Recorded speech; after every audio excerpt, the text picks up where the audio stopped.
दूर तक आप देख सकते हैं कि सारे घर बार सब टूट गए हैं। ये आपके सामने है। ये तब्दीली इधर भी आई है, सऊदीया में भी तब्दीली आई है। इसीलिए तो 2 दफ़ा इमरान खान आया था, तो जब ये तोड़ा गया था पूरा 10 दिन में 5000 घर तोड़े गए हैं। ये सब इनके सऊदियों के ये डेरादारी थी, ये आपके सामने।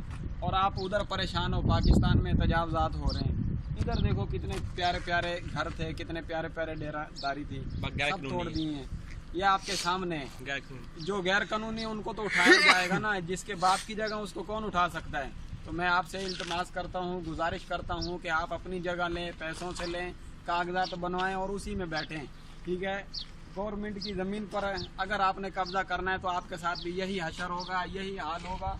और फिर आपकी चीखें निकलेंगी, फिर आपने आगे हाथ जोड़ने चीफ जस्टिस के। मैं चीफ जस्टिस से यही अपील करता हूँ कि जो हुकूमत की ज़मीन है, जो जायदाद है, उसको ऐसे ही खाली कराएं जैसे इन्होंने खाली कराया है।